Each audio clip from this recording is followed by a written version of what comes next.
moms are gonna get out there. Just to kind of round out the theme that the talk was going with the, I don't know, comparing this Western medical culture kind of model that is so hinged on like a priest class of doctors and the diagnosis that prevents like that direct connection of yourself to your body or to your experience.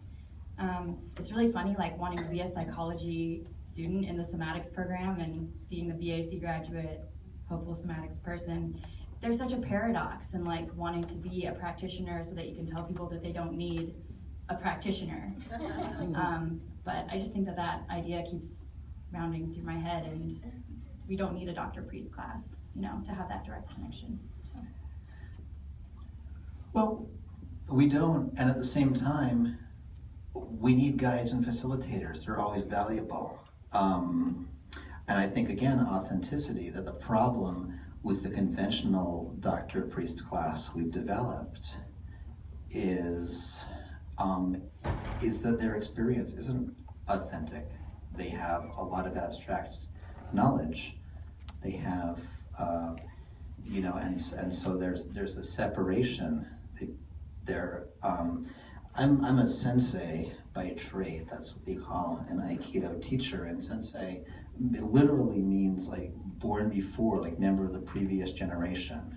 In other words, what qualifies me to teach someone Aikido is that I was an Aikido student, you know, and still am, that I am training in Aikido, and I just started a generation before my current students. So there's an elder thing going on, and that is authentic and part of the tradition of, you know, Aboriginal cultures that don't have that massive alienation. So I think that's what's needed. And, you know, I mean, the problem, I'm a great fan of ecstatic experience, however you label it, whether you label it religious or mystical experience, or whether it's just the potential of your own brain and body, and whatever it is, you know, I love these transformative, extraordinary experiences.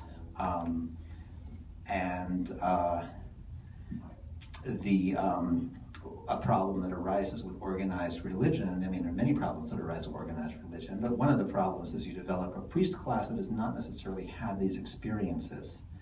And so they are giving people spiritual advice, but are actually alienated from direct spiritual experience. So all they're doing is repeating this endlessly repeated abstract dogma and set of rules based on somebody else's spiritual experience a very long time ago.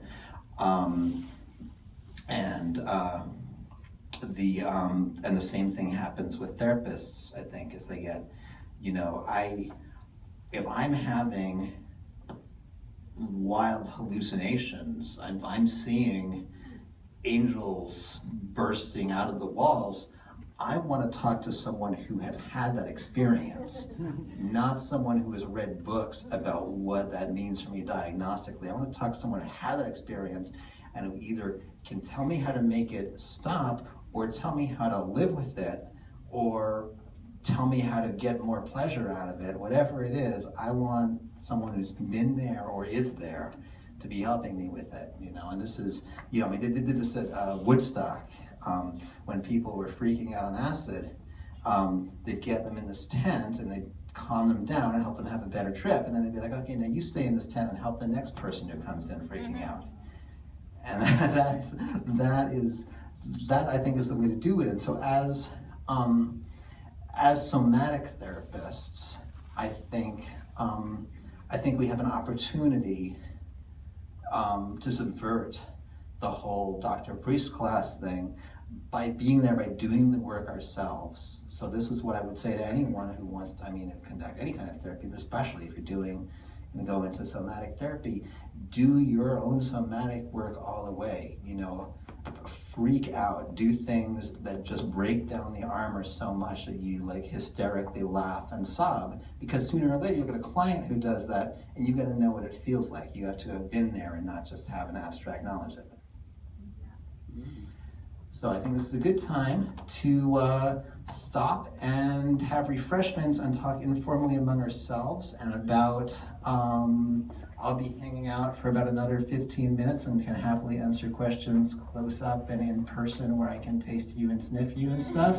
And I'm going to stroll over about sort of by 9:30. I'm going to stroll over to Menorah Thai at 1600 Folsom, and anyone who wants to join me for a meal there is welcome to do that too. But thank you all very much.